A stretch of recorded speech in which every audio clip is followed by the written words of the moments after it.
Mini ಸಮರ ಅಖಾಡ ready ಆಗಿದೆ. ಬಿಜೆಪಿಯಿಂದ ಹುರಿಯಾಳುಗಳ ಹೆಸರು ಕೂಡ ಘೋಷಣೆ ಆಗಿರುವಂತದ್ದು. ಕಾಂಗ್ರೆಸ್ನಲ್ಲಿ ಮುಂದುವರೆದಿದೆ ಗೊಂದಲ, ಲಾಬಿ ಕೂಡ ಜೋರಾಗಿ ನಡೀತಾ ಇರುವಂತದ್ದು.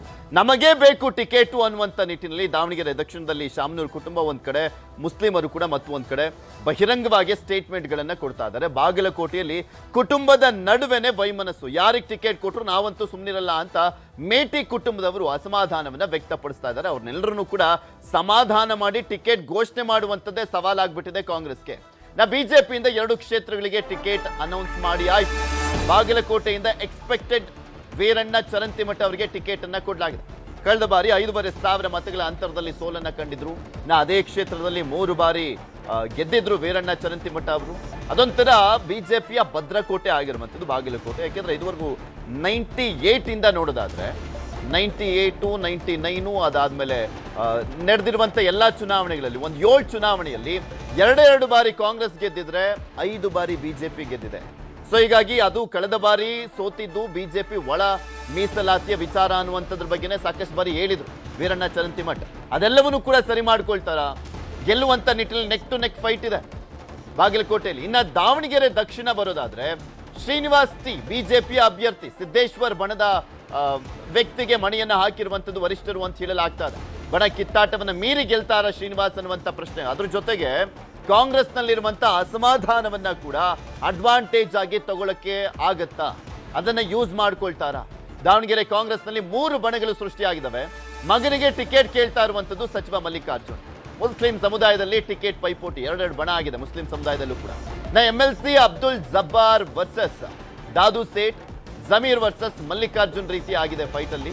ಬಾಗಲಕೋಟೆಯಲ್ಲಿ ಮೇಟಿ ಕುಟುಂಬದಲ್ಲೇ ಕಚ್ಚಾಟ ನಡೀತಾ ಇದೆ. ಯಾಕೆಂದ್ರೆ ಸಿದ್ದರಾಮಯ್ಯನವರು ಆ 4 ಮಕ್ಕಳನ್ನ, ಮೇಟಿಯವರ 4 ಮಕ್ಕಳನ್ನ ಕರೆಸಿ ಮಾತುಕತೆಯನ್ನ ಮಾಡಿದ್ರು. ಮಹಾದೇವಿ ಅವರು, ಬಾಯಕ್ಕ ಅವರು, ಮಲ್ಲಿಕಾರ್ಜುನ್ ಇವ್ರನ್ನೆಲ್ಲರನ್ನು ಕೂಡ ಕರೆದು ಮಾತುಕತೆಯನ್ನ ಮಾಡಿದ್ರು. ಯಾರು ಕೂಡ ಅಸಮಾಧಾನಗೊಳ್ಬೇಡಿ, ಗೆಲ್ಲುವಂಥದ್ದಷ್ಟೇ ಇಂಪಾರ್ಟೆಂಟ್ ಅಂತ ಹೇಳಿದ್ರು. ಸೊ ಅಸಮಾಧಾನ ಟಿಕೆಟ್ ಘೋಷಣೆ ಆದ ಬಳಿಕ ಸ್ಫೋಟ ಆಗುತ್ತಾ ಅಥವಾ ಸಮಾಧಾನ ಆಗುತ್ತಾ ನೋಡ್ಬೇಕಾಗಿದೆ. ದಾವಣಗೆರೆ ದಕ್ಷಿಣ ಅಭ್ಯರ್ಥಿ ಶ್ರೀನಿವಾಸ್ ದಾಸಕರಿಯಪ್ಪ ಅವರನ್ನ ನಮ್ಮ ಪ್ರತಿನಿಧಿ ಸಂಜಯ್ ಮಾತನಾಡಿಸಿದ್ದಾರೆ. ಈ ಸಂದರ್ಭದಲ್ಲಿ ಏನ್ ಹೇಳಿದ್ದಾರೆ ಕೇಳೋಣ. ದಕ್ಷಿಣ ಕ್ಷೇತ್ರಕ್ಕೆ ಗೊಂದಲದ ಮಧ್ಯೆಯೂ ಕೂಡ ಬಿಜೆಪಿ ಟಿಕೆಟ್ ಇವತ್ತು ಅನೌನ್ಸ್ ಆಗಿದೆ. ಅನೌನ್ಸ್ ಮಧ್ಯದಲ್ಲೇ ಏನು ಅನೌನ್ಸ್ ಆದಂತ ಶ್ರೀನಿವಾಸ್ ದಾಸಕರಿಯಪ್ಪ ಅವರು ನಮ್ಮ ಜೊತೆ ಇದ್ದಾರೆ. ಅವ್ರನ್ನೇ ಮಾತಾಡ್ತಾವನು. ಸರ್, ಯುಗಾದಿ ಹಬ್ಬಕ್ಕೆ ಒಂದು ಗಿಫ್ಟ್ ಅಂತಾನೆ ಹೇಳ್ಬೋದು, ಏನ್ ಹೇಳ್ತೀರಾ? ಚುನಾವಣೆ ಎಲ್ಲರಿಗೂ ಕೂಡ ಯುಗಾದಿ ಹಬ್ಬದ ಶುಭಾಶಯಗಳು. ಚುನಾವಣೆ ಘೋಷಣೆ ಆಗಿರೋದ್ರಿಂದ ಇವತ್ತು ಟಿಕೆಟನ್ನು ಘೋಷಣೆ ಮಾಡಿದ್ದಾರೆ. ರಾಜ್ಯ ವರಿಷ್ಠರು ಮತ್ತು ರಾಷ್ಟ್ರದ ವರಿಷ್ಠರಿಗೆ ಮೊದಲನೇದಾಗಿ ನಾನು ಧನ್ಯವಾದಗಳನ್ನ ಅರ್ಪಿಸ್ತೇನೆ. ಪಕ್ಷ ಇವತ್ತು ಆದೇಶ ಮಾಡಿದೆ, ಕಾರ್ಯಕರ್ತರ ನೇತೃತ್ವದಲ್ಲಿ ಚುನಾವಣೆಯನ್ನು ಮಾಡ್ತೀವಿ. ತಂದೆಯವರು ಆಗಿರ್ಬೋದು, ನಿಮ್ಮ ಬ್ರದರ್ ಅವರಾಗಿರ್ಬೋದು, JDS ಅಲ್ಲೆಲ್ಲ ಇದ್ದಂಥವ್ರು, ಈಗ ನೀವು ಬಿಜೆಪಿಯಲ್ಲಿ, ಇದು ಹೇಗೆ ನಿಮಗೆ ವರ್ಕೌಟ್ ಆಗ್ಬೋದು? ನನ್ನ ತಂದೆ ತಮಗೆಲ್ಲ ಗೊತ್ತಿದೆ, ಅಮಾಲಿ ಮಾಡ್ತಾ ಬಂದಿರತಕ್ಕಂಥ ವ್ಯಕ್ತಿ, ಜನಪರ ಕಾಳಜಿ ವಹಿಸಿ ಇರ್ತಕ್ಕಂಥ ವ್ಯಕ್ತಿ. 2 ಬಾರಿ ನಗರಾಭಿವೃದ್ಧಿ ಪ್ರಾಧಿಕಾರದ ಅಧ್ಯಕ್ಷರಾಗಿದ್ದರು. ಈ ಜಿಲ್ಲೆಯಲ್ಲಿ ಚಿರಪರಿಚಿತರು, ರಾಜ್ಯದಲ್ಲಿ ಚಿರಪರಿಚಿತರಾಗಿದ್ದರು. ನನ್ನ ಸಹೋದರ ಕೂಡ ಜನತಾದಳದಲ್ಲಿದ್ದರು. 2013ರಲ್ಲಿ ಚುನಾವಣೆ ಸ್ಪರ್ಧಿಸಿದರು. ನಮ್ಮದು ಕೂಡ ರಾಜಕೀಯ ಕುಟುಂಬ. ಆದ್ದರಿಂದ ಇವತ್ತು ಏನೋ ಎಲ್ಲರ ಆಶೀರ್ವಾದ, ದೇವರ ಆಶೀರ್ವಾದ, ಪಕ್ಷದ ವರಿಷ್ಠ ಆಶೀರ್ವಾದ, ಟಿಕೆಟ್ ಸಿಕ್ಕಿದೆ. ಚುನಾವಣೆ ಮಾಡ್ತೀವಿ, ಗೆಲ್ತೀವಿ. ಸಾಕಷ್ಟು ಮುಸ್ಲಿಮರು ಇರುವಂಥ ಕ್ಷೇತ್ರ ಅದು. ಬಟ್ ಅಂಥದ್ರಲ್ಲಿ ಈಗ ಒಂದು ಎಷ್ಟಿಗೆ ಒಂದು ಟಿಕೆಟ್ ಆಗಿರುವಂಥದ್ದು, ಯಾವ ರೀತಿ ಅವ್ರನ್ನ ಮನವೊಲಿಸುವಂಥ ಕೆಲಸವನ್ನು ಮಾಡ್ತೀರಾ? ಈಗ ತಾನೇ ಚುನಾವಣೆ ಘೋಷಣೆ ಮಾಡಿದೆ. ನಮ್ಮ ಕುಟುಂಬ ರಾಜಕೀಯದಿಂದ ಬಂದಿರತಕ್ಕಂಥದ್ದು. ಆದ್ದರಿಂದ ಎಲ್ಲರೂ ಕೂತು ಮಾತಾಡಿ ಈಗ ತಾನೇ ಟಿಕೆಟ್ ಘೋಷಣೆ ಆಗಿದೆ. ಎಲ್ಲರ ಸಾಮೂಹಿಕವಾಗಿ ಕೂತ್ಕೊಂಡು ಮಾತಾಡಿ ನೇತೃತ್ವದಲ್ಲಿ ಚುನಾವಣೆ ಮಾಡ್ತೀವಿ. ಹೇಗೆ ಮಾಡಬೇಕು ಅಂತೇಳಿ ಒಂದು ಅದರದೇ ಆಗಿರ್ತಕ್ಕಂಥ ಪ್ಲಾನ್ ಮಾಡಿ ಚುನಾವಣೆ ಮಾಡ್ತೀವಿ. ಇದಿಷ್ಟು ಏನು ಅಭ್ಯರ್ಥಿ ಆದಂಥ ಶ್ರೀನಿವಾಸ್ ದಾಸಕರಿಯಪ್ಪ ಅವರ ಮಾತು. ಸಂಜಯ್, ನ್ಯೂಸ್ 18 ದಾವಣಗೆರೆ. ಬಾಗಲಕೋಟೆ ಬಿಜೆಪಿ ಅಭ್ಯರ್ಥಿ ಆಗಿರುವಂತ ವೀರಣ್ಣ ಚರಂತಿಮಠ ಅವರು ಕೂಡ ಮಾತನಾಡಿದ್ದಾರೆ. ಅವ್ರು ಏನ್ ಹೇಳಿದ್ದಾರೆ ಕೇಳೋಣ. ಚುನಾವಣೆಗೆ ಈಗ ತಾನೇ ಗೊತ್ತಾಯ್ತು ಉಪಚುನಾವಣೆಗೆ ಟಿಕೆಟ್ ಘೋಷಣೆ ಆಗಿದೆ ಅಂತ ಹೇಳಿ. ಎಲ್ಲರಿಗೂ ಮೊದಲಿಗೆ ಯುಗಾದಿಯ ಹೊಸ ವರ್ಷದ ಶುಭಾಶಯಗಳನ್ನು ಹೇಳಲಿಕ್ಕೆ ಬಯಸ್ತೇನೆ. ಅದ್ರ ಜೊತೆಗೆ ಟಿಕೆಟ್ ಘೋಷಣೆ ಮಾಡಿದ್ದಕ್ಕಾಗಿ ನಮ್ಮ ರಾಷ್ಟ್ರೀಯ ನಾಯಕರಿಗೂ ರಾಜ್ಯದ ನಾಯಕರಿಗೂ ಕೂಡ ಅಭಿನಂದನೆಗಳನ್ನ ಸಲ್ಲಿಸೋದಕ್ಕೆ ಬಯಸ್ತೇನೆ. ಆ ಕೆಲಸವನ್ನ ಹಿರಿಯ ನಾಯಕರಾದ ಗೋವಿಂದ ಕಾರಜೋಳ ಅವರಿಗೆ ಹಾಗೂ ಅರುಣ್ ಶಾಪುರ್ ಅವರಿಗೆ ನಮ್ಮ ರಾಜ್ಯದ ಅಧ್ಯಕ್ಷರು ವಹಿಸಿಕೊಟ್ಟಿದ್ದಾರೆ.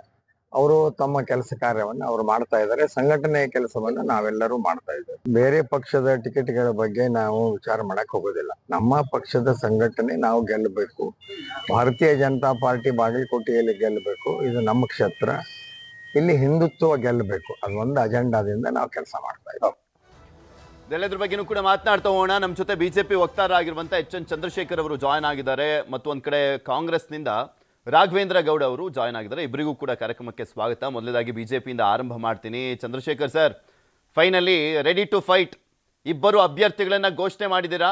ಬಾಗಲಕೋಟೆಯಲ್ಲಿ ಎಕ್ಸ್ಪೆಕ್ಟೇಷನ್ ಇತ್ತು, ಎಸ್ ವೀರಣ್ಣ ಚರಂತಿಮಠ ಅವರೇ ಆಗುವಂತ ಚಾನ್ಸಸ್ ಇದೆ ಅಂತ. ಅಚ್ಚರಿ ಅಂದ್ರೆ ದಾವಣಗೆರೆ ದಕ್ಷಿಣದ್ದು, ಹೇಗಿದೆ ಪ್ಲಾನು ಅಂತ? ಯಾವ ಅಚ್ಚರಿನೂ ಇಲ್ಲ ನೋಡಿ. ಬಿಜೆಪಿ ಕಾರ್ಯಕರ್ತರ ಆಧಾರಿತ ಪಕ್ಷ. ನಮ್ಮಲ್ಲಿ ಯಾವಾಗ್ಲೂ ಕಾರ್ಯಕರ್ತರಿಗೆ ಟಿಕೆಟ್ ಸಿಗೋದು. ಚರಂತಿಮಠರು ಕೂಡ ನಮ್ಮ ದೊಡ್ಡ ಕಾರ್ಯಕರ್ತರು, ಶ್ರೀನಿವಾಸ್ ಅವರು ಕೂಡ ದೊಡ್ಡ ಕಾರ್ಯಕರ್ತರು. ಯಾವುದೋ ಒಂದು ಕುಟುಂಬಕ್ಕೆ ಒಂದು ಇದಕ್ಕೆ ನೇತು ಬಿದ್ದಿರ್ತಕ್ಕಂತಹ ಪಾರ್ಟಿ ಅಲ್ಲ.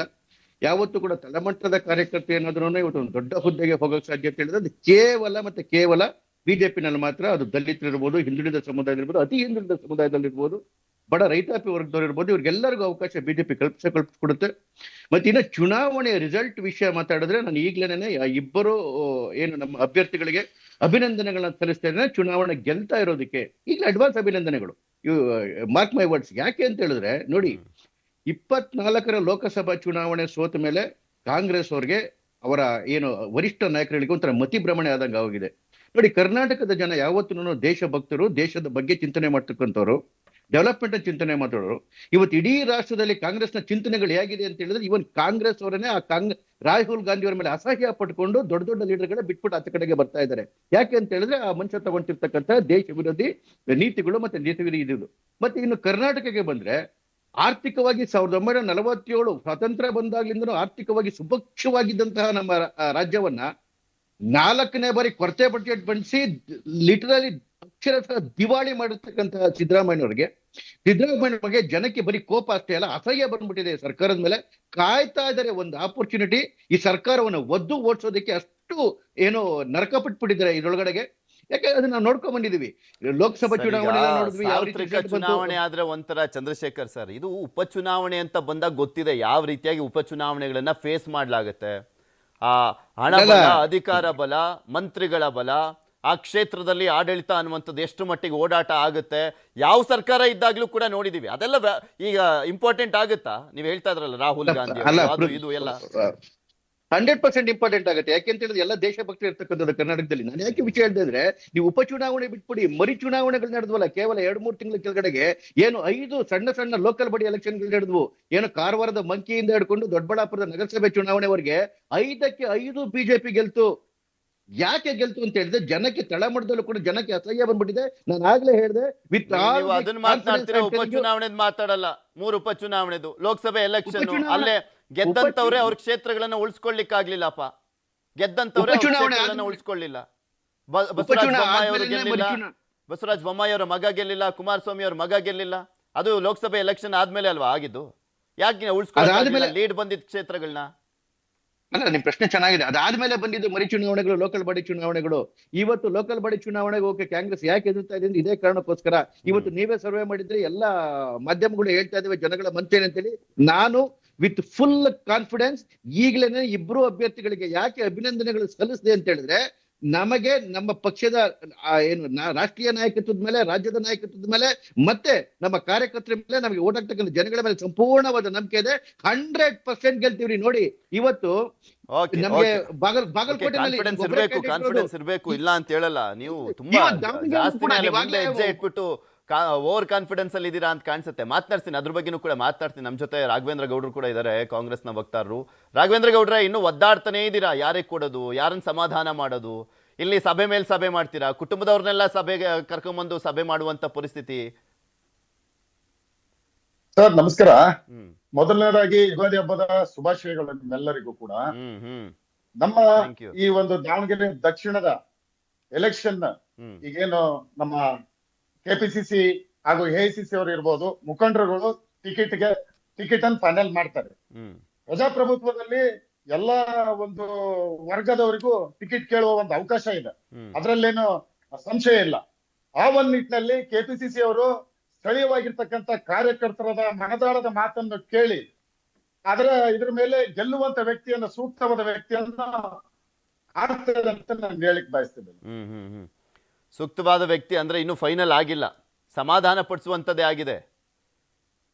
ಇಲ್ಲಿ ನಾವು ಇಷ್ಟು ದಿನ ನೋಡ್ತಾ ಯಾವುದೇ ತರ ಇದ್ವಿ ಈಗ ಒಂದು ರಾಘವೇಂದ್ರ ಗೌಡ್ರೆ ಇಷ್ಟು ದಿನ ಆ ಕ್ಷೇತ್ರದಲ್ಲಿ ನಾಡಿ ಮಿಡಿತ ಹೇಗಿದೆ, ಆ ನಾಯಕರುಗಳ ಬಾಯಲ್ಲಿ ಏನಿದೆ, ಅವರ ಒತ್ತಾಸೆ ಏನಿದೆ, ಯಾರಿಗೆ ಟಿಕೆಟ್ ಕೊಡಬೇಕು ಅನ್ನುವಂಥದ್ರ ಬಗ್ಗೆ ನಾಯಕರುಗಳನ್ನ ಕರೆದು ಮಾತನಾಡಿದ್ ನೋಡಿದ್ವಪ್ಪ. ಫಸ್ಟ್ ಟೈಮು ಸಿದ್ದರಾಮಯ್ಯನವರೊಬ್ರು ಒಬ್ಬ ಮಾಸ್ ಲೀಡರ್ ಒಂದು ಕುಟುಂಬದ 4 ಮಕ್ಕಳನ್ನ ಕರೆದು ಕೂರಿಸ್ಕೊಂಡು ಸಮಾಧಾನವಾಗಿರ್ರಪ್ಪ, ಒಬ್ರಿಗೆ ಟಿಕೆಟ್ ಕೊಟ್ಟಾಗ ಅನುಸರಿಸ್ಕೊಂಡು ಹೋಗ್ರಪ್ಪ ಅಂತ ಹೇಳುವಂತ ಪರಿಸ್ಥಿತಿ ಬಂದ್ಬಿಡ್ತಲ್ಲ ಅಂತ.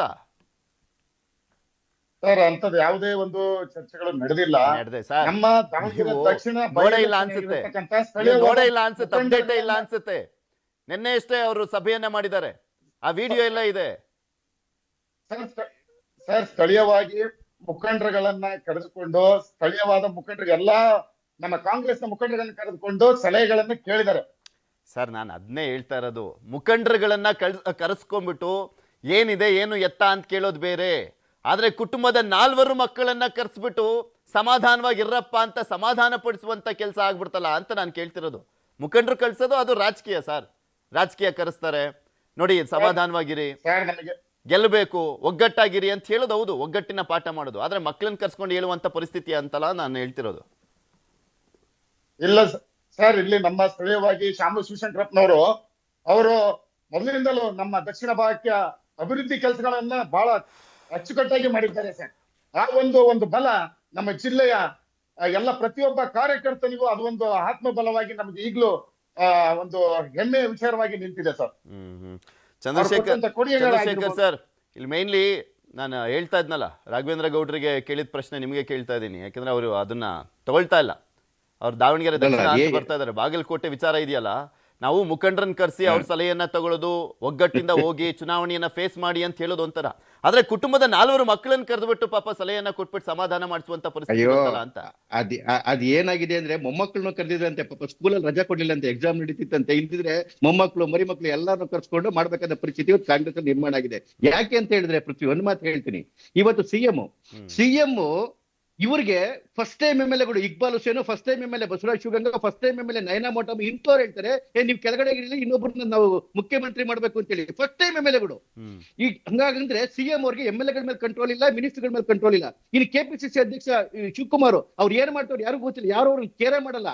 ಹಾಗಾಗಿ ಏನಾಗಿದೆ, ಯಾರಿಗೂ ಕೇರ್ ಮಾಡ್ತಿಲ್ಲ. ಬಾಗಲಕೋಟೆ ವಿಚಾರದಲ್ಲಿ ನೆನೆ 4 ಜನ ಮೀಟಿಂಗ್ ಕರೆದು ಮಾತಾಡಿದಾಗ 4 ಜನ ಮಕ್ಕಳು ಅವರೇ ದೊಡ್ಡ ಅಧಿಕಾರಿಗಳ, ಅದ್ರಲ್ಲಿ ಹೋಗ್ಬೇಕಾದ್ರೆ ಅವ್ರ ಮಗಳು ಏನ್ ಹೇಳಿದ್ರು, ಕೊಡೋ ಆಗಿದ್ರೆ ಇನ್ನೊಬ್ರ ಮಗನಿಗೆ ಕೊಡಿ, ಇಲ್ಲ ನನಗ್ ಕೊಡಿ, 2ನೇ ಮಗನಿಗೆ ಕೊಡಿ, ಇಲ್ಲ ನನಗ್ ಕೊಡಿ, ಇಲ್ಲ ಅಂದ್ರೆ ಬಂಡಾಯ ನಿಲ್ತೀನಿ ಅಂತ ಚೀಫ್ ಮಿನಿಸ್ಟರ್ ಮುಖಕ್ಕೆ ಕೇಳಿದಾಗ ಹೇಳ್ದಂಗೆ ಹೋಗಿದ್ದಾರೆ ಅಂತ ಹೇಳಿದ್ರೆ ಎಲ್ಲಿಗೆ ಬಂದಿದೆ ಇವ್ರದ್ದು ಸಂಘಟನೆ. ಮತ್ತೊಂದು ದಾವಣಗೆರೆನಲ್ಲಿ ಈ ಮಿನಿಸ್ಟರ್ಗಳ ಮಧ್ಯೆ ಬರ್ತಿರ್ತಕ್ಕಂಥ ಲ್ಯಾಂಗ್ವೇಜ್ ನೋಡಿ, ಭಾಷೆ ಗಮನಿಸಿ. ಮಲ್ಲಿಕಾರ್ಜುನ್ ಹೇಳ್ತಾರೆ, ಅವನ್ ಯಾವನ್ರಿ ಇಲ್ಲಿ ಬಂದ್ ಮಾತಾಡೋದಕ್ಕೆ, ಯಾರ ಬಗ್ಗೆ, ಇಡೀ ರಾಜ್ಯದ ಒಬ್ಬ ವಸತಿ ಸಚಿವನ ಬಗ್ಗೆ, ಜಮೀರ್ ಅಹ್ಮದ್ ಬಗ್ಗೆ, ಅವನ್ ಯಾರ್ರಿ ಇಲ್ಲಿ ಬಂದ್ ಮಾತಾಡೋದಿಕ್ಕೆ. ಈ ಭಾಷೆ ಯಾಕೆ ಅಂತ ಹೇಳಿದ್ರೆ, ಯಾರ ಮೇಲೂ ಕಂಟ್ರೋಲ್ ಇಲ್ಲ ರೀ, ಹೇಳೋರಿಲ್ಲ ಕೇಳೋರಿಲ್ಲ, ಒಂಥರ ಅದು ಯಾವಾಗ ಇದೆಲ್ಲ ಹುಚ್ಚಿನ ಮದುವೆಗಳು ಉಂಡೋರೆ ಜಾಣ ನಂಗೆ. ಇವತ್ತು ನೋಡಿ, ಅಲ್ಲಿ ಟಿಕೆಟ್ ಕೊಡ್ಲಿಲ್ಲ, ಟಿಕೆಟ್ ಕೊಟ್ಟರು ದೊಡ್ಡ ಗಲಭೆಗಳಾಗ್ತದೆ, ಟಿಕೆಟ್ ಕೊಡ್ಲಿಲ್ಲ ಅಂದ್ರೆ ದೊಡ್ಡ ಗೊಂದಲಗಳಾಗ್ತದೆ. ಈ ರೀತಿ ಒಳಗಡೆಗೆ ಒಂದ್ ಹೇಳ್ತೀನಲ್ಲ, ಸೂತ್ರ ಹರಿದ ಗಾಳಿಪಟ ಕೂತಿದೆ. ಸಿದ್ದರಾಮಯ್ಯನವರ ಮಾತು ಒಬ್ಬ MLA ಕೇಳಲ್ಲ, ಒಬ್ಬ ಕಾರ್ಯಕರ್ತಗಳು ಕೇಳಲ್ಲ ಅಂತ ಹೇಳಿದ್ರೆ ಯಾರು ಕಂಟ್ರೋಲ್ ಮಾಡ್ತಿದ್ದಾರೆ ಇವತ್ತು? ಇನ್ನೊಂದು ST ಅಭ್ಯರ್ಥಿನ ಹಾಕಿದ್ದು ಸ್ಪೆಷಲಿ ಏನ್ ರೀಸನ್ ಇದೆ ಪರ್ಟಿಕ್ಯುಲರ್ಲಿ? ಏನಾದ್ರು ಬಿಜೆಪಿದು ಪ್ಲಾನ್? ಸರ್, ನಮ್ಗೆ ಚುನಾವಣೆಗೆ ನಿಲ್ಬೇಕಾದ್ರೆ SC ಅಥವಾ ಏನು ಫಾರ್ವರ್ಡ್ ಕಮ್ಯುನಿಟಿಗಳು ಅಂತ ಚಿಂತನೆಗಳು ಬರೋದಿಲ್ಲ. ಯಾವಾಗ್ಲೂ ಅಷ್ಟೇನೆ ಎರಡು ವಿಚಾರಗಳನ್ನು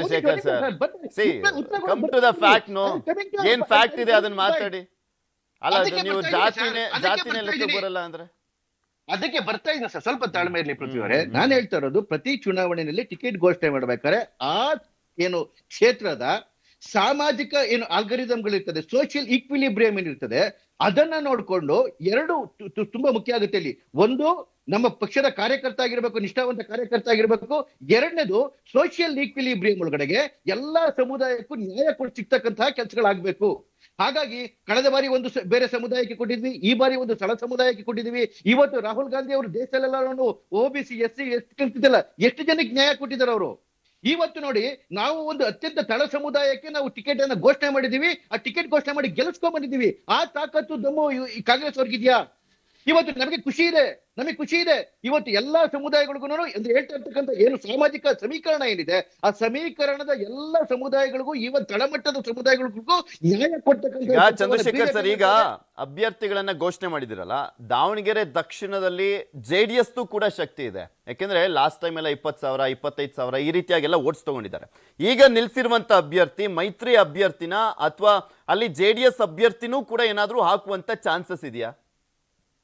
ಈ ನಿಂತಿರ್ತಕ್ಕಂಥ ಅಭ್ಯರ್ಥಿ ಬಿಜೆಪಿ ಅಭ್ಯರ್ಥಿ, NDA ಅಭ್ಯರ್ಥಿ. ಹಾಗಾಗಿ ನಾವು ಮತ್ತೆ JDS ಅವರು ರಾಷ್ಟ್ರೀಯ ಮಟ್ಟದಲ್ಲಿ ನಾಯಕರು ಚಿಂತನೆ ಮಾಡಿ ಡಿಸೈಡ್ ಮಾಡಿದ್ಮೇಲೆ ನಾವು ಹಾಲು ಮತ್ತೆ ಸಕ್ಕರೆ ಬೆರ್ತಾಗಿ ತುಂಬಾ ಒಂದಾಗಿದ್ದೀವಿ. ಹಾಗಾಗಿ ಯಾರು ಅದ್ರೊಳಗಡೆಗೆ ಏನು ಬೇರೆ ಯೋಚನೆ ಮಾಡ್ತಕ್ಕಂಥ ಅವಶ್ಯಕತೆ ಇಲ್ಲ. ಜೊತೆಗೆ ಎಲ್ಲಾ ವರಿಷ್ಠರು ಬಂದು, JDS ನ ವರಿಷ್ಠರು ಮತ್ತೆ ಬಿಜೆಪಿ ವರಿಷ್ಠರು ಎಲ್ಲರೂ ಬಂದು ಎರಡೂ ಕ್ಷೇತ್ರಗಳಲ್ಲಿ ಪ್ರಚಾರ ಮಾಡ್ತಾರೆ. ಇಬ್ಬರು ಒಟ್ಟಿಗೆ ನಿಂತ್ಕೊಂಡು NDA ಅಭ್ಯರ್ಥಿನ ಗೆಲ್ಲಿಸ್ಕೊಂತಾರೆ. ಬಿಜೆಪಿ ಪಕ್ಷದ NDA ಅಭ್ಯರ್ಥಿ ಎರಡು ಕ್ಷೇತ್ರಗಳಲ್ಲಿ ಇದ್ದಾರೆ. ಓಕೆ, ರಾಘವೇಂದ್ರ ಗೌಡ್ರೆ, ಇದೊಂದು ಸರಿಯಾದಂತ ಟೈಮ್ ಅಲ್ವಾ? ಯಾರು ಅತಿ ಹೆಚ್ಚಾಗಿ ಆ ಒಂದು ಕ್ಷೇತ್ರದಲ್ಲಿ ಮತದಾರರು ಇರ್ತಾರೆ ಅವ್ರಿಗೆ ಕೊಟ್ಕೊಂಡ್ಬಂದಿರುವಂಥದ್ದು ಎಲ್ಲಾ ಕ್ಷೇತ್ರಗಳಲ್ಲೂ ನೋಡ್ಕೊಂಡ್ ಬಂದಿದ್ದೀವಿ.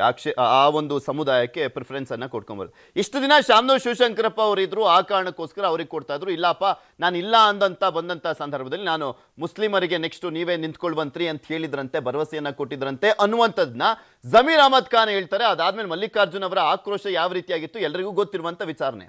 ಆದ್ರೆ ಇದು ಬಹಿರಂಗವಾಗಿ ಜಗಳಾಡುವ ಮುಖಾಂತರ ಕಾಂಗ್ರೆಸ್ನಲ್ಲಿ ಎಲ್ಲವೂ ಸರಿ ಇಲ್ಲ ಅನ್ನುವಂತ ಮೆಸೇಜ್ ಕೊಡ್ತಾ ಇದ್ದೀರಲ್ಲ ನೀವು. ಸರ್, ಕಾಂಗ್ರೆಸ್ ನಲ್ಲಿ ಎಲ್ಲದನ್ನು ಸರಿ ಇದೆ ಸರ್. ಪ್ರಜಾಪ್ರಭುತ್ವ ಅಂದ್ಮೇಲೆ ಎಲ್ಲ ಸಮುದಾಯದವರು ಟಿಕೆಟ್ ಕೇಳಲಿಕ್ಕೆ ಅವಕಾಶ ಇದೆ. ಹಾಗಂತೇಳಿ ಅದು ವಿರೋಧ ಅಂತ ಅನ್ಸ್ಕೊಳಲ್ಲ. ಎಲ್ಲಿವರೆಗೂ ಟಿಕೆಟ್ ಕೇಳಕ್ ಅವಕಾಶ ಇರುತ್ತೋ ಅಲ್ಲಿವರೆಗೂ ಎಲ್ಲ ಸಮುದಾಯದವರು ಕೇಳ್ತಾರೆ. ಇದು ಒಂದು ನನ್ಗೆ ಈ ಸರಿ ಅವಕಾಶ ಕೊಡಿ ಅಂತ ಹೇಳಿ. ಒಂದ್ಸತಿ B4M KPCC ಇಂದ ಹೈಕಮಾಂಡ್ ಇಂದ ಫೈನಲ್ ಆತಂದ್ರೆ ಎಲ್ಲರೂ ಒಗ್ಗಟ್ಟಾಗಿ ಅತಿ ಹೆಚ್ಚು ಬಹುಮತದಿಂದ ನಾವು ಗೆಲ್ತೀವಿ. ಕಾರ್ಯಕರ್ತರು ಕೂಡ ಬಹಳ ಹುಮ್ಮಸ್ಸಾಗಿದ್ದಾರೆ. ಆ ವಿಚಾರದಲ್ಲಿ ಎರಡು ಮಾತಿಲ್ಲ. ಹಾಗೆ ಕೂಡ ನಮ್ಮ ಸಚಿವರಾಗಿರ್ತಕ್ಕಂಥ SS ಮಲ್ಲಿಕಾರ್ಜುನ್ ರಾವ್ ಆಗಿರ್ಬೋದು, ಜಮೀರ್ ಅಹಮದ್ ಆಗಿರ್ಬೋದು, ಅವರು ಇಬ್ರು ಸ್ನೇಹಿತರು. ಆ ಒಂದು ದಾಟಿಯಲ್ಲಿ ದಾವಣಗೆರೆ ಅವನ್ ಯಾರು ಅಂತ ಹೇಳಿದ್ರೆ ಅದೆಂತ ಸ್ನೇಹ ಅನ್ಕೊಬೇಕು ನಾವು? ಅಷ್ಟೇ. ಅದಕ್ಕೆ ಅವನ್ ಯಾರಪ್ಪ ಅಂತ ಹೇಳಿದ್ರೆ ಅದೆಂತ ಸ್ನೇಹ ಅನ್ಕೊಬೇಕು? ಅವನ್ ಯಾರು ಇಲ್ಲಿ ಬಂದು ಮಾತಾಡಕ್ಕೆ? ಪೃಥ್ವಿ ಸರ್, ಅವರು ನಮ್ಮ ಸಚಿವರು ಅದಕ್ಕೆ ಕ್ಲಿಯರೆನ್ಸ್ ಮಾತಾಡ್ತೀನಿ. ನಿಮ್ಮ ನಮ್ಮ ಜೊತೆ ವೀರಣ್ಣ ಚರಂತಿಮಠ್ ಅವರು, ಮಾಜಿ ಶಾಸಕರು, ಈಗ ಬಾಗಲಕೋಟೆ ಟಿಕೆಟ್ ಘೋಷಣೆ ಆಗಿದೆ ಬಿಜೆಪಿ ಅಭ್ಯರ್ಥಿ ಬಾಗಲಕೋಟೆಯಿಂದ. ನಮಸ್ಕಾರ ಸರ್. ನಮಸ್ಕಾರ ಸರ್. ಸರ್, ನಮಗೂ ಕೂಡ ಎಕ್ಸ್ಪೆಕ್ಟೇಷನ್ನೇ ಇತ್ತು ನೀವೇ ನಿಲ್ಬಹುದು, ನಿಮಗೆ ಟಿಕೆಟ್ ಘೋಷಣೆ ಆಗಬಹುದು ಅಂತ. ನಿಮ್ಗೇನಾದ್ರೂ ಒಂದ್ ಸ್ವಲ್ಪ ಅಲ್ಲಿ ಏನಾದ್ರು ವ್ಯತ್ಯಾಸ ಆಗ್ಬಹುದು ಅನ್ನುವಂಥದ್ದು ಇತ್ತ ಬಿಜೆಪಿಲಿ? ಇಲ್ಲ ಸರ್, ಹಾಗೇನಿರ್ಲಿಲ್ಲ, ಆತರ ಏನಿರ್ಲಿಲ್ಲ. ಯುಗಾದಿ ಹಬ್ಬದ ದಿನ ಸರ್, ಟಿಕೆಟ್ ಘೋಷಣೆ ಆಗಿದೆ. ಕಂಗ್ರಾಟ್ಸ್, ಒಳ್ಳೆ ದಿನ. ಎಷ್ಟು ಜೋಶಲ್ಲಿ ಇದ್ದೀರಾ ಗೆದ್ದೇ ಗೆಲ್ತೀವಿ ಅಂತ? ಎಸ್ ಸರ್, ನಿಮಗೆಲ್ಲ ಯುಗಾದಿ ಹಬ್ಬದ ಶುಭಾಶಯಗಳು. ನಿಮ್ಗೆಲ್ಲರಿಗೂ ಅಭಿನಂದನೆಗಳು. ಎಷ್ಟು ಹೋಪ್ಸ್ ಇದೆ ಸರ್? ಏನ್ ಸರ್? ಬಾಗಲಕೋಟೆಲ್ ಗೆದ್ದೇ ಗೆಲ್ತೀನಿ ಅನ್ನುವಂತ ಹೋಪ್ಸ್ ಎಷ್ಟಿದೆ ಅಂತ? 100ಕ್ಕೆ 100 ಇದೆ ಸರ್. 100ಕ್ಕೆ 100 ಇದೆ. ಲಾಸ್ಟ್ ಟೈಮ್ ಸೋಲಿಕ್ಕೆ ಏನ್ ಕಾರಣ ಆಗಿತ್ತು ಸರ್ ನಿಮ್ಗೆ? ಯಾಕೆಂದ್ರೆ ಸೋತಿದ್ದು 5,878 ಮತ ಅಂತ ಕಾಣಿಸುತ್ತೆ ಅಲ್ಲ? ಹೌದು ಸರ್, ಹೌದು. ಸೋಲಕ್ಕೆ ಏನ್ ಕಾರಣ ಆಗಿತ್ತು ಆಕ್ಚುಲಿ? ನಿಮ್ದೇ ಆದಂತ ಅನಲೈಸ್ ಮಾಡಿರ್ತೀರಾ ನೀವು? ಕಾಂಗ್ರೆಸ್ನವರು ಘೋಷಣೆ ಮಾಡಿದಂತ ಈ ಬೋಗಸ್ ಗ್ಯಾರಂಟಿ ಮುಖ್ಯ ಕಾರಣ.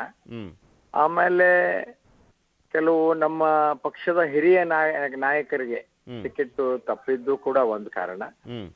ಮೂರನೇದ್ದು ಈ ರಿಸರ್ವೇಶನ್ ಅನ್ನ ಇಂಟರ್ನಲ್ ರಿಸರ್ವೇಶನ್ ಮಾಡುವಾಗ ಎಲ್ಲರನ್ನು ಒಳ ಮೀಸಲಾತಿ ಗೊಂದಲಗಳು ಬಹಳ ಆಯ್ತು. ಏನ್ರಿ, ಆ ಗೊಂದಲದಿಂದ ತೊಂದರೆ ಆಯ್ತು ಅಷ್ಟೇ. ಸೊ ಈಗ ಆ ಸೇಮ್ ಸಿಚುಯೇಷನ್ ಕಾಂಗ್ರೆಸ್ಗೆ ನೆಗೆಟಿವ್ ಆಗಿದೆ, ಒಳ ಮೀಸಲಾತಿ ವಿಚಾರ ಇಲ್ಲ. ಸೊ ಅದು ಈ ಬಾರಿ ಆಗ್ಬೋದು ಅಂತನಾ? ಆಗ್ಬಹುದು. ಅಷ್ಟೇ ಅಲ್ಲ, ಮತ್ತ ಅವರು ಹಳೆ ಮೀಸಲಾತಿ ಪ್ರಕಾರ ಅಪಾಯಿಂಟ್ಮೆಂಟ್ ಮಾಡೋದಕ್ಕೆ ಹೊರಟಿದ್ದಾರೆ. ಹೌದು, ಅವ್ರಿಗೆ ಏನೇನೋ ದೊಡ್ಡ ದೊಡ್ಡ ಮಾತು ಹೇಳಿ SC ST ಸಮುದಾಯಕ್ಕ ಅನ್ಯಾಯ ಮಾಡ್ತಾ ಇರೋದು ಅವ್ರಿಗೆ ಈಗ ಗಮನಕ್ಕೆ ಬಂದಿದೆ ಸರ್ ಈಗ. ಸೊ ಅಲ್ಲ, ಗಮನಕ್ಕೆ ಬಂದ್ರು ಅದು ತುಂಬಾ ಡೀಪ್ ವರ್ಕ್ ಆಗಿಲ್ಲ ಅಂತ? ಆಗಿಲ್ಲ, ಆದ್ರೆ ಅವ್ರಿಗೆ ತೊಂದರೆ ಆಗುತ್ತೆ ಅದರಿಂದ. ಅದನ್ನ ತಿಳಿಸುವಂತ ಕೆಲಸ ಆದ್ರೆ ಬಿಜೆಪಿಗೆ ಒಂದ್ ಸ್ವಲ್ಪ ಮೇಲ್ಗೈ ಆಗುತ್ತೆ ಅನ್ನುವಂಥದ್ದು ವಿಶ್ಲೇಷಣೆ ಆಗ್ತಾ ಇತ್ತು. ಬಟ್ ಅದು ಇನ್ನೂ ಕೂಡ ಗ್ರೌಂಡ್ ರಿಯಾಲಿಟಿಲಿ ಗೊತ್ತಾಗ್ತಾ ಇಲ್ಲ ಅವ್ರಗಳಿಗೆ ಅಂತ. ಹೌದ್ರಿ, ಹೌದು, ಹೌದು. ಈಗ ಆಲ್ರೆಡಿ ಒಂದ್ ರೌಂಡ್ ಏನಾದ್ರು ಪ್ರಚಾರ ಆಗಿದೆಯಾ ನಿಮ್ದು? ಆಗಿದೆ ಸರ್, ಒಂದ್ ರೌಂಡ್ ಎಲ್ಲ ಆಗಿದೆ. 3 ಬಾರಿ ಗೆದ್ದಂತವ್ರು ವೀರಣ್ಣ ಚರಂತಿಮಠ ಅವರು ಈಗ ಮೇಟಿ ಅವರ ಮಕ್ಕಳನ್ನ ಫೇಸ್ ಮಾಡ್ಲಿಕ್ಕೆ, ಅಂದ್ರೆ ಇಷ್ಟ ದಿನ ಮೇಟಿ ಅವ್ರ ಜೊತೆ ಗುದ್ದಾಡ್ತಿದ್ರಿ, ಅವ್ರ ಮಕ್ಕಳಲ್ಲಿ ಯಾರು ನಿಂತ್ಕೊಳ್ತಾರೆ ಅನ್ನುವಂಥದ್ರ ಬಗ್ಗೆ ಈಗಲೂ ಕೂಡ ಪ್ರಶ್ನೆ ಇದೆ. ಯಾರು ನಿಂತರು ಓಕೆನಾ? ಅವರು ಅವ್ರ ಅಭ್ಯರ್ಥಿಗಳ ಬಗ್ಗೆ ನಾವು ತಲೆ ಕೆಡಿಸ್ಕೊಳ್ಳೋದಿಲ್ಲ. ನಮ್ಮ ಪಕ್ಷದ ಚುನಾವಣೆ ಗೆಲುವಿನ ಬಗ್ಗೆ ಅಷ್ಟೇ ನಾವು ಕೆಲಸ ಮಾಡ್ತಾ ಇದ್ದೀವಿ. ಈಗ ಮೊನ್ನೆ ಎಲ್ಲ ಗಲಾಟೆ ಆಯ್ತು, ಶಿವಾಜಿ ಮೆರವಣಿಗೆಯ ಸಂದರ್ಭದ ವಿಚಾರ ಆಯ್ತು, ಒಳ ಮೀಸಲಾತಿಯ ವಿಚಾರನೂ ಕೂಡ ರಾಜ್ಯದಾದ್ಯಂತ ಹೋರಾಟ ಆಗ್ತಾ ಇದೆ. ಇದೆಲ್ಲವನ್ನು ಕೂಡ ತಿಳಿಸ್ಬಿಟ್ಟು ಹಿಂದುತ್ವ ವಿಚಾರನು ಮೇನ್ ಅಜೆಂಡಾನ ನಿಮ್ದು? ಹೌದೌದು, ಅದು ಮೊದಲಿಂದ ಇದೆ ಸರ್ ಈ ಕ್ಷೇತ್ರದಲ್ಲಿ. ವೀರಣ್ಣ ಚರಂತಿಮಠ ಅವರಿಗೆ ಯಾಕೆ ಓಟ್ ಹಾಕ್ಬೇಕು ಸರ್ ಬಾಗಲಕೋಟೆ ಜನ? ಅಭಿವೃದ್ಧಿಯನ್ನ ನೋಡಿ ಓಟ್ ಹಾಕ್ಬೇಕು ಅಂತ ನಾನು ವಿನಂತಿ. ಸಾಕಷ್ಟು ಕೆಲಸ ಕಾರ್ಯಗಳಾಗ್ಯಾವ ಇಲ್ಲಿ ನಮ್ಮ ಸರ್ಕಾರ ಬಂದಾಗ. ಯಾವಾಗ ನಾ ಆಯ್ಕೆ ಆಗಿದ್ದೀನಿ ಅವಾಗ ಸರ್ಕಾರಗಳು ಬಂದಾಗ 2004ರಲ್ಲಿ ಬಂದಾಗ 6ರಲ್ಲಿ ಸರ್ಕಾರ ಬಂತು. 2013ರಲ್ಲಿ 8ರಿಂದ 13ವರೆಗೆ ನಮ್ಮ ಸರ್ಕಾರ ಇತ್ತು. ಆಮೇಲೆ 18ರಿಂದ 23, 18ಕ್ಕೆ JDS ಕಾಂಗ್ರೆಸ್ ಸರ್ಕಾರ ಇದ್ರು, 19ರಲ್ಲಿ ಮತ್ತೆ ನಮ್ಮ ಸರ್ಕಾರ ಬಂತು. ಹಿಂಗಾಗಿ ಅಭಿವೃದ್ಧಿ ಮಾಡೋದಕ್ಕೆ ಒಂದು ಅನುಕೂಲ ಆಯ್ತು. ಅದರಿಂದ ನಾವು ಈ ಮತ ಕೇಳುವಂತ ಕೆಲಸವನ್ನು ಮಾಡ್ತಾ ಇದ್ವಿ. ಕೊನೆಯದಾಗಿ ಅನುಕಂಪದ ಅಲೆಯ ವಿರುದ್ಧ ಈಜೋದು ತುಂಬಾ ಸ್ವಲ್ಪ ಕಷ್ಟನೇ. ಅದರ ಜೊತೆಗೆ ಆಡಳಿತ ಯಂತ್ರನೇ ಅವ್ರ ಕೈಲಿದೆ, ಕಾಂಗ್ರೆಸ್ ಕೈಲಿ. ಗೊತ್ತು ಎಲ್ರಿಗೂ, ಇಡೀ ದೇಶದ ಜನಕ್ಕೆ ಗೊತ್ತು, ಪ್ರತಿಯೊಬ್ಬರಿಗೂ ಕೂಡ ಗೊತ್ತು ಅಲ್ಲಿ ಯಾವ ರೀತಿಯ ಅಧಿಕಾರ ಅನ್ನುವಂಥದ್ದು, ಹಣ ಅನ್ನುವಂಥದ್ದು ಸುನಾಮಿ ರೀತಿಯಲ್ಲಿ ಹರಿಯುತ್ತೆ ಅನ್ನುವಂಥದ್ದು. ಸೊ ಅದ್ರ ವಿರುದ್ಧ ಹೆಂಗ್ ಇಡ್ಸ್ತೀರಾ ಅಂತ? ಅದನ್ನ ನಾವೇನ್ ಇಸುವಂತದ್ದಿಲ್ಲ. ಮತದಾರರ ತೀರ್ಮಾನ ಮಾಡಿದ್ದಾರೆ ಈಗ ಬಿಜೆಪಿಯನ್ನು ಗೆಲ್ಲಿಸ್ಬೇಕಂತ. ಆಡಳಿತ ಯಂತ್ರ ಬಂದು ಏನ್ ಇಲ್ಲೇನು ಓಟ್ ಹಾಕೋದಿಲ್ಲಲ್ಲ, ಅವರು ಅನುಕಂಪದ ಅಲೆ ಅಂತೂ ಏನೂ ಇಲ್ಲ ಇಲ್ಲಿ. ಓಕೆ ಓಕೆ ಓಕೆ ಒಳ್ಳೇದಾಗ್ಲಿ ಸರ್, ಧನ್ಯವಾದ ನ್ಯೂಸ್ 18 ಜೊತೆ ಮಾತನಾಡಿದಕ್ಕೆ. ಕೊನೆಯದಾಗಿ ಒಂದೊಂದು ರಿಯಾಕ್ಷನ್ ತೊಳ್ತೀನಿ. ಚಂದ್ರಶೇಖರ್ ಸರ್, ಕೊನೆಯದಾಗಿ ಏನ್ ಹೇಳ್ತೀರಾ? ಖಂಡಿತವಾಗ್ಲೂ ನೋಡಿ, ನಾನು ಆಗ್ಲೇ ಹೇಳ್ದಂಗೆ ಇದು ರಾಷ್ಟ್ರೀಯತೆ ವಿಚಾರ ಇರ್ಬೋದು, ಅಥವಾ ರಾಜ್ಯದ ಡೆವಲಪ್ಮೆಂಟ್ ವಿಚಾರ ಇರ್ಬೋದು, ರಾಜ್ಯದ ದಿವಾಳಿ ಆಗಿರ್ತಕ್ಕಂಥ ವಿಚಾರ ಇರ್ಬೋದು, ಮೋದಿಯವರ ನೇತೃತ್ವದ ಆಡಳಿತ ಇರ್ಬೋದು, ಅಥವಾ ಯಡಿಯೂರಪ್ಪನವರು ಮತ್ತೆ ಬೊಮ್ಮಾಯಿಯವರು ಕೊಟ್ಟಂತ ಆಡಳಿತ ಇರ್ಬೋದು, ಇವೆಲ್ಲವನ್ನು ಜನ ಕಂಪೇರ್ ಮಾಡಿದಾಗ ಹೇಳ್ತಾ ಇದ್ದೀನಲ್ಲ, ಪ್ರತಿ ತಿಂಗಳಲ್ಲಿ ಅತ್ಯಂತ ಕಡು ಬಡವರ ಮನೆಗೆ ಕೂಡ 8ರಿಂದ 10,000 ರೂಪಾಯಿ ಎಕ್ಸ್ಟ್ರಾ ಹೊರೆ ಆಗ್ತಿದೆ ಈ ಸರ್ಕಾರದ ಏನು ಬೆಲೆ ಏರಿಕೆಗಳ ಕಾರಣಕ್ಕೋಸ್ಕರ. 8ರಿಂದ 10,000 ಇವತ್ತು ಎಲ್ಲ ರೈತಾಪಿಗಳ ಬಾಳ ನರಕ ಆಗಿದೆ, ಹೆಣ್ಮಕ್ಳ ಬಾಳ ನರಕ ಹೋಗಿದೆ. ಹಾಗಾಗಿ ಈ ಸರ್ಕಾರದ ಮೇಲೆ ಇರ್ತಕ್ಕಂಥ ಅಷ್ಟೂ ಆಕ್ರೋಶವನ್ನ ಈ 2 ಉಪಚುನಾವಣೆಗಳಲ್ಲಿ ಜನ ಅತಿ ಹೆಚ್ಚು ಮತವನ್ನು ಕೊಟ್ಟು ಬಿಜೆಪಿಗೆ ಬೆಂಬಲಿಸೋದ್ರ ಮುಖಾಂತರ ಈ ಸರ್ಕಾರಕ್ಕೆ ಛೀಮಾರಿ ಆಗ್ತಾರೆ. ಇದಂತೂ ಶತಸಿದ್ಧ. ಯಾಕೆಂತ ಹೇಳಿದ್ರೆ ಈಗಾಗಲೇ ನಾನು ಬಾಗಲಕೋಟೆಯಲ್ಲಿ ಓಡಾಡ್ಕೊಂಡ್ ಬಂದಿದ್ದೀನಿ, ಅಲ್ಲೂ ವಾತಾವರಣವನ್ನ ನೋಡಿದ್ದೀನಿ. ಕಳೆದ ವಾರದಲ್ಲೇನೆ ಅದ್ಭುತವಾಗಿದೆ ಅಲ್ಲಿನ ಜನಗಳ ಪ್ರತಿಕ್ರಿಯೆ. ನಿಜವಾಗ್ಲೂ ಈ ಸರ್ಕಾರಕ್ಕೆ ಅತ್ಯಂತ ಒಂದು ಕಪಾಳಕ್ಕೆ ಬರ್ತಕ್ಕಂಥ ಕೆಲಸ ಈ ಚುನಾವಣೆಯಲ್ಲಿ ಆಗುತ್ತೆ. ರಾಘವೇಂದ್ರ ಅವ್ರು, ನಿಮ್ದು ಯಾವಾಗ ಟಿಕೆಟ್ ಅನೌನ್ಸ್ ಆಗ್ಬೋದು? ಇನ್ನೂ ಒದ್ದಾಡ್ತಾನೆ ಇದೀರಲ್ಲ ಸರ್? ಅತಿ ಬೇಗನೆ ಹೈಕಮಾಂಡ್ ಡಿಸೈಡ್ ಮಾಡ್ತಾ ಇದೆ. ನಮಗೆ CM ಸಿದ್ದರಾಮಯ್ಯ ಅವರು ಹಾಗೂ DK ಶಿವಕುಮಾರ್ ಸರ್ ಅವರು ಕೊಟ್ಟಿರ್ತಕ್ಕಂಥ ಗ್ಯಾರಂಟಿ ಭಾಗ್ಯಗಳು, ಹಾಗೂ ನಮ್ಮ ಜಿಲ್ಲೆಯ ಉಸ್ತುವಾರಿ ಸಚಿವರಾಗಿರ್ತಕ್ಕಂಥ SS ಮಲ್ಲಣ್ಣನವರು, ಹಾಗೂ MP ಆಗಿರ್ತಕ್ಕಂಥ ನಮ್ಮ ಪ್ರಭಾ ಅಕ್ಕನವರು ಈಗ ITBT ಒಂದು ಕಂಪನಿಗಳನ್ನ ತರುವಲ್ಲಿ ಬಹಳ ಶ್ರಮ ಪಡ್ತಿದ್ದಾರೆ. ಈ ಒಂದು ಅನೇಕ ಅಭಿವೃದ್ಧಿ ಕೆಲಸಗಳು ದಾವಣಗೆರೆಯಲ್ಲಿ ಈಗ ಕಣ್ಣಿಗೆ ಕಾಣ್ತವೆ. ಆ ಒಂದು ದೃಷ್ಟಿಯಿಂದ ಎಲ್ಲ ಕಾರ್ಯಕರ್ತರು ಗೆಲ್ಲಿಸಲಿಕ್ಕೆ ಬಹಳ ಉತ್ಸುಕರಾಗಿದ್ದೇವೆ ಅಂತ ನಾನು ಹೇಳಲಿಕ್ಕೆ ಬಯಸ್ತಾ ಇದ್ದೇನೆ.